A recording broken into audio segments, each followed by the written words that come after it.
Hello, मी Arya. Welcome to मित्र म्हणे लाईमलाईट. लाईमलाईटमध्ये आपण पडद्यामागचे किमयागार ही नवी कोरी सिरीज घेऊन येतोय, ज्यामध्ये आपण पडद्यामागे काम करणाऱ्या कलाकारांची गोष्ट तुमच्यासमोर घेऊन येणार आहोत. पडद्यासमोर काम करणाऱ्या अनेक कलाकारांचे किस्से, गोष्टी, इंटरव्ह्यूज आपण नेहमीच बघत असतो, पण पडद्यामागे काम करणाऱ्या कलाकारांची गोष्ट आपल्याला सहसा माहीत नसते. एखादी कलाकृती समोर पाहताना त्यामागे कितीतरी टेक्निशियन्स काम करत असतात, त्यांची गोष्ट आपल्याला माहीत नसते आणि तीच तुमच्यापर्यंत पोहोचवण्याचा आमचा हा एक छोटासा प्रयत्न आहे. अशाच काही पडद्यामागच्या किमयागारांची गोष्ट आम्ही तुमच्यासोबत घेऊन येतोय. पडद्यामागचे किमयागार या सिरीजचा पहिला एपिसोड आम्ही करतोय आणि आज आमच्यासोबत आहेत बाळकृष्ण कलाल काका, जे पेंटर आहेत आणि गेली 30 वर्ष नाटकाचे बोर्ड्स रंगवतात, आणि दुसरे काका आहेत दत्तात्रय शिंदे, जे नेपथ्य कारागीर आहेत. तर चला त्यांच्याशी बोलूयात. आपण अनेकदा नाटकं बघायला जातो आणि नाट्यगृहांच्या बाहेर जे रंगवलेले बोर्ड्स असतात, हा प्रश्न पडलाय का तुम्हाला की हे बोर्ड्स कोण रंगवतं? पडद्यामागचे किमयागार या सिरीजमध्ये आपल्याला पहिल्यांदाच भेटायला येत आहेत बाळकृष्ण कलाल काका. हे गेली 30 वर्ष पुण्यातील सगळ्या नाट्यगृहांमधल्या प्रत्येक नाटकाचे बोर्ड्स स्वतःच्या हाताने रंगवतात. आता डिजिटलायझेशन झालंय, आपण नाटकाच्या प्रमोशनसाठी वेगवेगळे प्लॅटफॉर्म्स वापरतो. पूर्वी नाटकाचे बोर्ड्स बघूनच प्रेक्षक नाटकाला यायचे आणि त्यावरूनच त्या नाटकाची माहिती मिळायची, त्यामध्ये कोण कलाकार आहेत, कोणते कोणते टेक्निशियन्स त्यामध्ये काम करतात, हे सगळंच आपल्याला त्या एका बोर्डमधनं कळायचं. आता ते प्रमाण फार कमी झालंय, पण अजूनही गेली 30 वर्ष ते रोज सकाळी 9 ते संध्याकाळी 6 पुण्यातील सगळ्या नाट्यगृहांमध्ये जाऊन नाटकाचे बोर्ड्स रंगवतात. मला असं वाटतं त्यांचा अनुभव, त्यांची गोष्ट तुमच्यापर्यंत पोहोचणं आणि सगळ्यांपर्यंतच पोहोचणं फार महत्त्वाचं आहे. सो बोलूयात आपण कलाल काकांशी.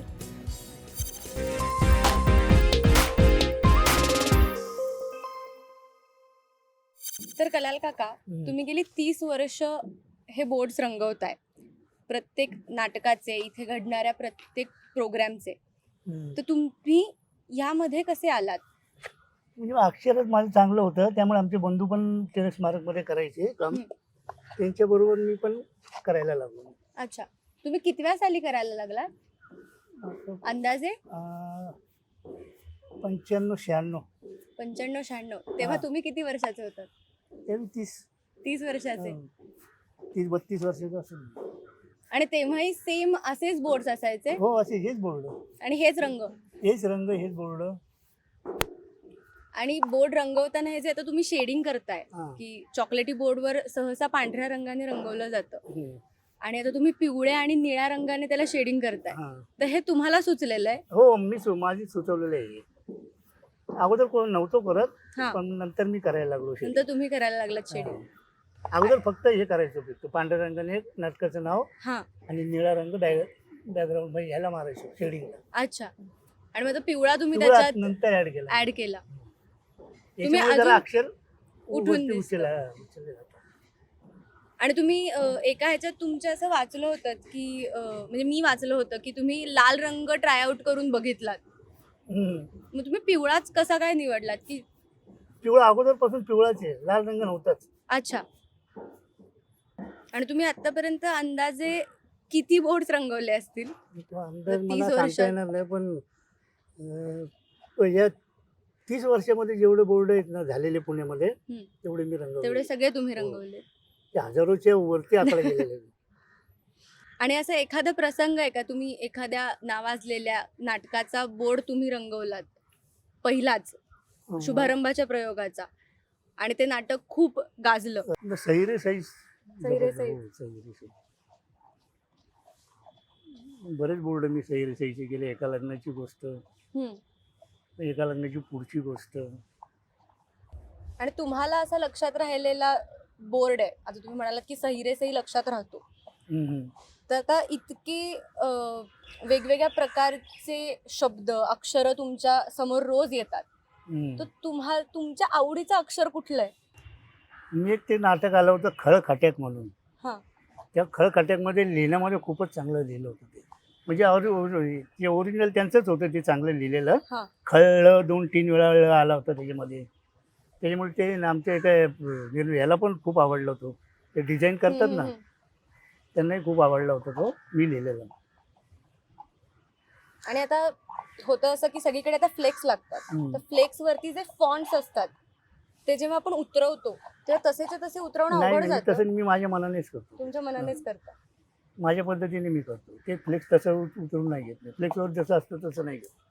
जसं चित्र काढायला एखादा कॅनव्हास बघितल्यानंतर कळतं की आपल्याला कुठला रंग कुठे टाकायचा आहे, हम्म. तसं मला वाटतं तुम्हाला आता तो बोर्ड बघितल्यानंतर कळत असेल की कुठलं अक्षर किती छोटं आणि किती मोठं करायचंय. मी लिहायला घेतलं ना तर बरोबर बसवतो, लहान मोठं करून वगैरे. त्याच्यामध्ये पुसापुसी करत नाही, म्हणजे त्याला पुसत नाही परत मी. त्या पद्धतीने बनवतो. त्या पद्धतीनेच बनवता. आणि सहसा हा बोर्ड म्हणजे पुन्हा जो वापरला जातो तो हा कुठला रंग वापरला जातो? पावडर कलर आहे. पावडर कलर व्हाईट झिंक म्हणून पावडर आहे. अच्छा, त्यानंतर पाण्याने पुसल्यानंतर जातो. तो जातो. अच्छा. आणि वर्षानुवर्ष तुम्ही हेच रंग हे वापरताय. 3च रंग वापरतो. ह्यातला तुमचा आवडता रंग कुठला?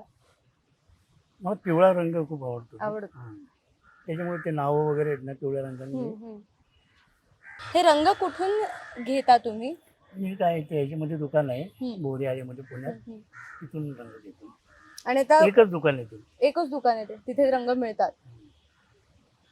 आणि कोविडमध्ये सगळं जेव्हा 2 वर्ष ठप्प होतं तेव्हा कोविड नंतर जेव्हा पहिल्यांदा तुम्ही बोर्ड परत रंगवायला घेतलात तेव्हा तुम्हाला वाटणाऱ्या भावना आणि तुम्ही तुमच्या आयुष्यात पहिल्यांदा बोर्ड रंगवलात तेव्हाची भावना त्या काय होत्या? कोविड नंतर पहिला परत बोर्ड मी केला एका लग्नाची पुढची गोष्ट. तो इकडेच केला आणि तो आहे ना प्रशांत दामलेंनी खूप व्हायरल केला बोर्ड. तो फोटो हो बोर्ड किती लाखो लोकांनी पाहिलं, कमेंट वगैरे केलेले आहेत. कोविड नंतर पहिला बोर्ड मी तो केला. एका लग्नाची प्रशांत दामलेंनी तो सगळीकडे व्हायरल केला. आता हे जे तुम्ही गेली 30 वर्ष करताय, आता कोणी हे करतं आत्ताच्या पिढीतलं? नाही ना, आता तर कोणीच किंवा नाही. तुमच्याकडे कोणी शिकायला येतंय? नाही नाही, असं शिकायला वगैरे म्हणतात, आम्हाला शिकवा वगैरे असं म्हणतात मला. नाही येत. त्यांना शिकायची अशी आवड आहे ना. पण शिकायला मुलं आली तुमच्याकडे तर शिकवाल तुम्ही? शिकू ना. मी तर म्हणतो, मी फक्त कसा हात फिरवतो ना ते बघून तुम्ही शिकू शकता, एवढं म्हणतो मी त्यांना.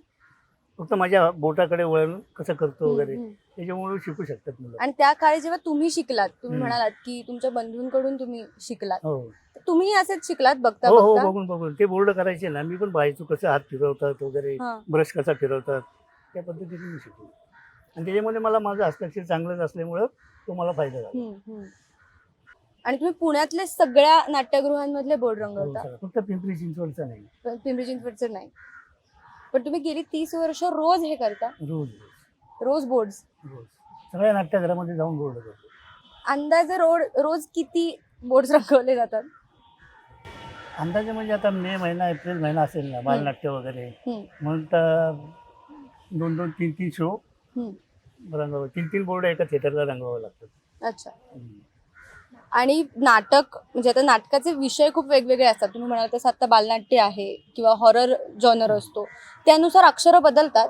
बदलतो ना, मी पण बदलतो. तसं काय असलं की मी हॉरर असलं की हॉरर टाईपमध्ये करता.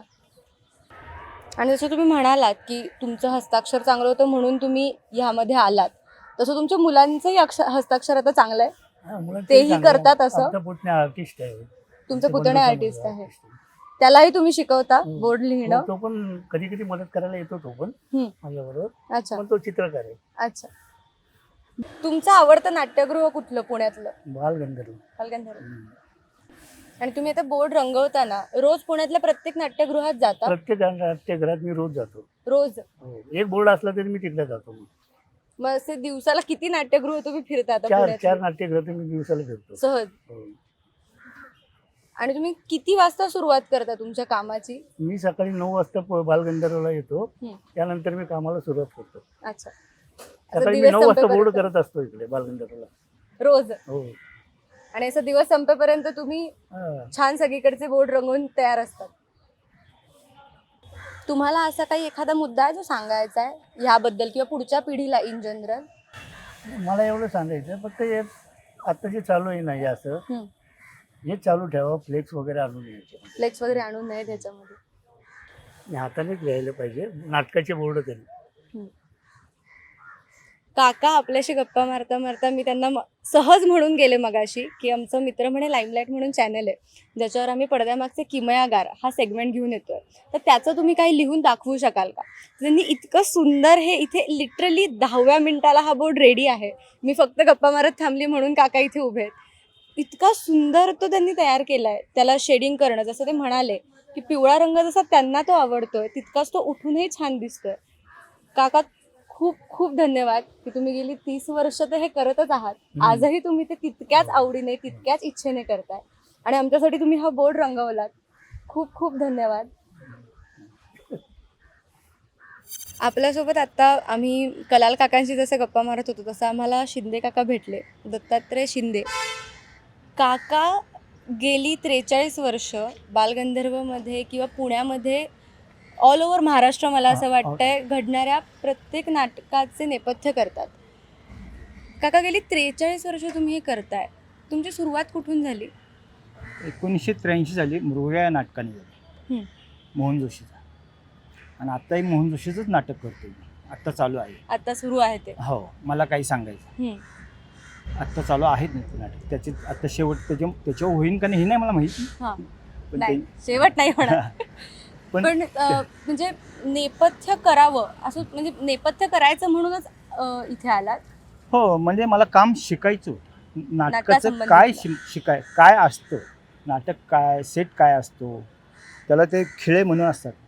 त्याला सुद्धा आम्ही खिळेच म्हणायचो, पण त्याला ती असे थोडं बेंड केलं की त्याला पिन म्हणतात. अच्छा. इथपासून तयारी. आणि नाटकाचं नेपथ्य हे संपूर्ण देवदार लाकडामध्ये होतं. अच्छा. देवदार, त्याच्यात सागवानी लाकूड हा चालत नाही, दुसरं कुठलंच लाकूड चालत नाही. आणि कापडच मारावं लागतं त्याला, मांजरपट म्हणून एक कापड असतं, ते कापड मारायचं, मग तो पेंटिंग करायचा. ह्या फ्लेक्स आत्ता आला, बरोबर. हे 9-10 वर्षात फ्लेक्स आला, फ्लेक्सचा सेट. पण पूर्वी कापडाचंच असायचं.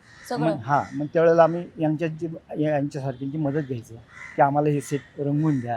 यांचे भाऊ पण होते रंगवायला, यांचे भाऊ पण सेट चांगले रंगवायचे, त्यांच्या भावाकडनं पण आम्ही सेट रंगवून घेतले. मग त्यावेळेला मग सुतारी काम येत होतं मला थोडंसं, त्यातलं सुतार मेन असतं. नाटकाचा सुतार वेगळा आणि सेंटरिंग आणि फर्निचर त्याचा सुतार वेगळा. अच्छा, काय फरक आहे दोघांत? त्यात फरक आहे. फर्निचरचं काम आम्हाला येत नाही आणि त्या फर्निचरवाल्याला आमचं नाटकाचं काम येत नाही. कारण फोल्डिंग असतं, आमचं कॅरी करायचं असतं. आम्हाला सगळं सामान उचलून दुसऱ्या गावाला न्यायचं, हे कॅरी. त्या फर्निचरवाल्याला हे जमत नाही, तो ठोक कामावाला, आम्ही फोल्डिंगवाला त्याच्यात.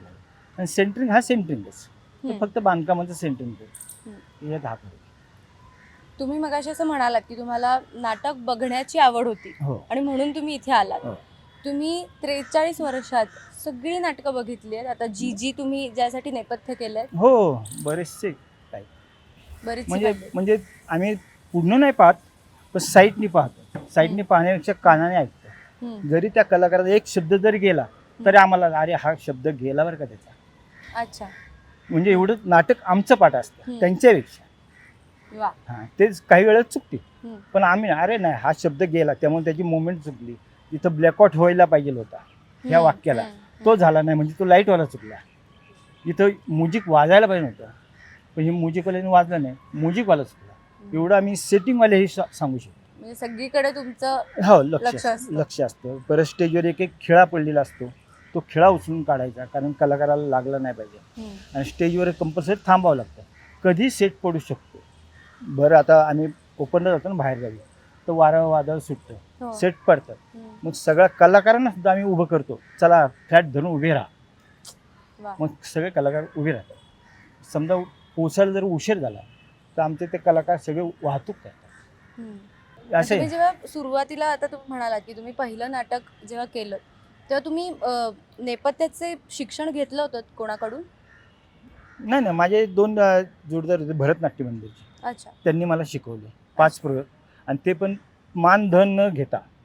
त्यावेळेला आम्हाला 15 रुपये रोज होतं, ते पण नाही दिले त्यांनी मला. फक्त शिका 5 प्रयोग मी शिकलो. ते म्हटले आता इथून पुढे तुम्ही सांभाळा. मग त्यावेळेला मला 20 रुपये हजेरी चालू झाली. अच्छा. आणि बाहेरगावी गेलं तर मग काही वेळेला जेवणाचे लय हाल होतात. वडापाव खाऊन जेवण, वडापाव खाल्ला म्हणजे सर्वांचेच कलाकारसुद्धा वडापाव खाऊन दिवस काढतात बाहेरगावी गेलं. काही आई इथला प्रयोग संपून आता दुसरीकडे जायचं आहे आणि ते 400 किलोमीटरचं अंतर आहे. म्हणजे रात्रीचा प्रयोग संपायचा 3 वाजता लगेच निघायचं. रात्री प्रयोग संप बरोबर. पुढं दुपारचं जेवण भेटलं तर ठीक, नाही तर मग वडापाव खाऊन जायचं. काका, आता तुम्ही गेली 43 वर्ष नेपथ्य करताय, तर 43 वर्षापूर्वी नेपथ्य कसं होतं नाटकाचं आणि आता ते कसं बदललंय हे सांगू शकाल का? नाही, आता बदललं म्हणजे खर्चाचे आहे बदल. अच्छा. हां, आणि महागाई वाढली.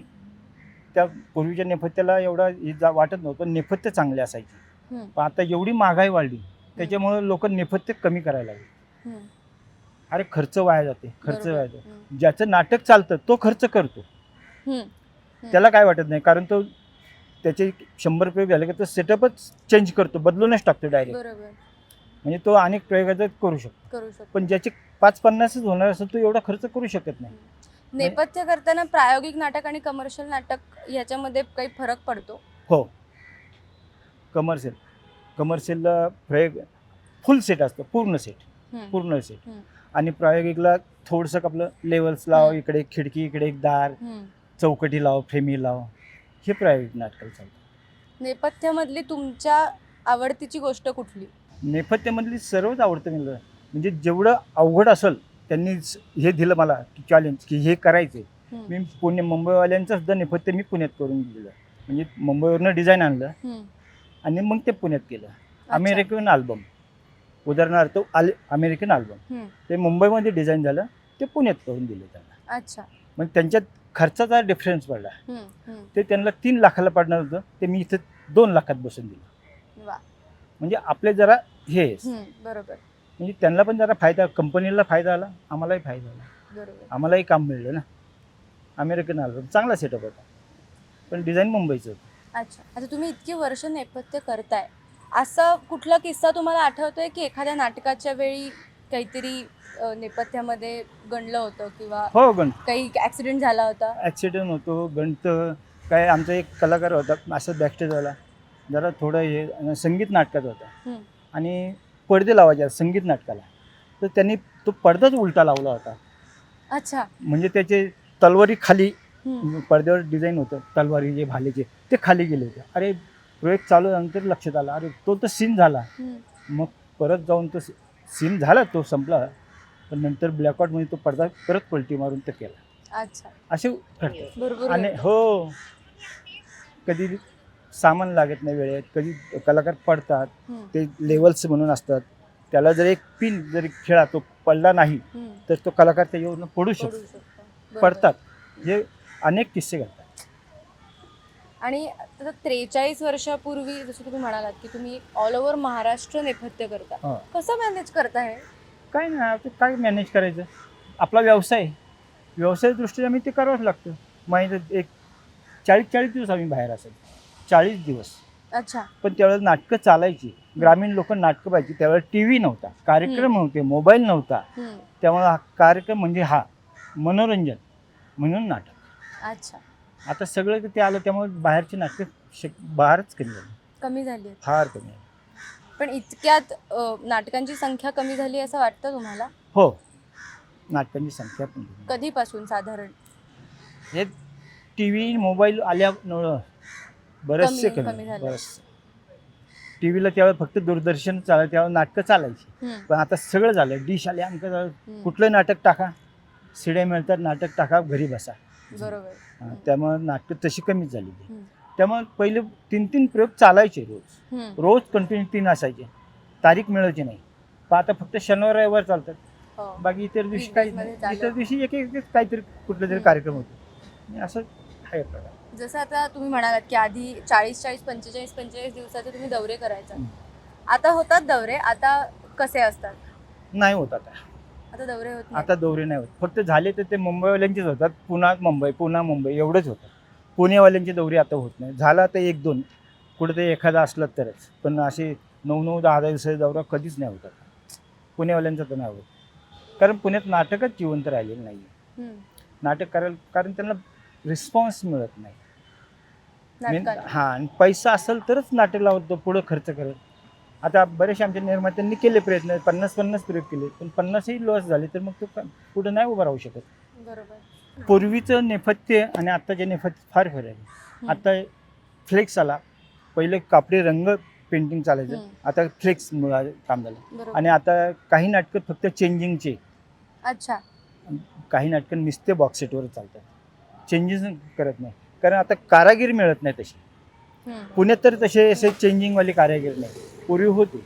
आणि हे मला काही सांगायचं, पूर्वी केलं होतं पंचीकरांनी, हा. त्यात नाटक चेंज होतं. आता आम्ही चेंजिंग नाही करत, आता साधा बॉक्स सेट लावतो. हम्म. म्हणजे असं हम्म. बदल होत नेपथ्य कमी होत गेलंय का? नेपथ्य कमी होत गेले. नेपथ्य तसे त्या मानाने, पूर्वीच्या मानाने आता नेपथ्य कमी झाले. पूर्वीच्या काळातल्या नाटकांमधलं असं तुम्हाला आवडलेलं नेपथ्य कुठल्या नाटकाचं आहे? मला हे लक्षात राहिलं तुमच्या? मृगया नाटकाचं. मृगया हो, नाटकाचं. मृगया नाटकाचं नेपथ्य पुण्यामध्ये आम्ही 2 मॅटोडोर म्हणजे टेम्पो असायचे हम्म. त्यावर, नाही तर हातगाडी असे, हातगाडीवर सामान टाकायचं. त्या हातगाडीवाला पुढं ढकलायचा, वाढायचा आणि आम्ही मागं ढकलत टिळक स्मारक मंदिरला. तर एका नाटकाला 1 दिवस जायचा कम्प्लीट, 1 रात्र 1 दिवस. बापरे. हो, एवढं त्याला मटेरियल होतं. 2 मॅटोडोर सामान आम्ही मृगयाला. नंतर मग ते बाहेर गावी गेलं ना, ते आम्ही ते कटछाट करून एका मॅटोडोरवर आणलं, अच्छा. फक्त बाहेर गावी. पुण्यात असेल तर 2 दोन. याचं लावलं. नेपथ्य खरंच चांगलं नेपथ्य होतं तेव्हा. तुम्ही कोणत्या कोणत्या संस्थांबरोबर आजपर्यंत काम करत आलाय? पुण्यात सर्व संस्थांबरोबर झाले. जेवढ्या पुण्यात संस्था, नाट्य क्षेत्राच्या संस्था आहेत ना, सर्वांचे क्षेत्रात संघ झाले. मनोरंजन आहे, रसिक राजे, भाग्यश्री देसाईचं काय होते, भाग्यश्री देसाईचं रसिक मोहिनी, अनेक संस्था आहेत. सगळ्या संस्था संघ झालं माझं नाटक. अच्छा. सगळ्यांची नाटकाचे नेपथ्य बनवले, सेट बनवण्यापासून लावण्यापर्यंत. बनवतो पण मीच, लावतो पण मीच. आणि काही वेळेला एखाद्या नाटकाला लाईटवाला लागतो, मी सेट करून लाईटचं पण काम करतो. काहींना ड्रेपरीवाला लागतो, अरे माणूस नाही आलाच, चल हे करून ते पण. त्याचे पण पैसे मिळतात ना मला, बरोबर. लाईटचे पण पैसे मिळतात. लाईट पण करतो, दुसऱ्याला सांगायचं तू जोडून ठेव, मी लाईटिंग करतो. आता तुम्ही इतकी वर्ष नेपथ्य करताय, तर तुमची अशी टीम आहे नेपथ्य करणारी की तुम्ही एकटे करता? नाही, आमची टीम आहे ना. किती team. जणांची टीम आहे? आता तिथं 17-18 लोक पोरं आहेत. अच्छा. आता पाठीमागेच असतील ते, पाठीमागे हम्म. पण वेगवेगळे आहे. आणि वेगवेगळे गोडवण आहेत आमच्या तिथं. हे अच्छा. आमचं, हे आमचं, हे आमचं. म्हणजे प्रत्येक नाटकाचं हो, वेगवेगळं. समजा कोणाला काही कमी पडलं तर मग त्याच्याकडनं घ्यायचं, अरे तुझ्याकडे ही हा. वस्तू दे मला, हम्म.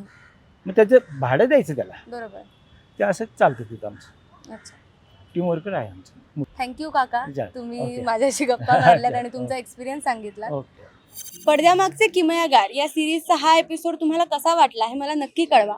आणि आपण असेच मनोरंजन क्षेत्रातील वेगवेगळ्या किमयागारांच्या गोष्टी तुमच्यापर्यंत घेऊन येणार आहोत. तुमचे काही सजेशन्स असतील, तुमच्या ओळखीत कोणी लोक असतील तर आम्हाला नक्की कळवा. आणि हा एपिसोड कसा वाटला हेही कमेंट बॉक्समध्ये सांगा. थँक्यू.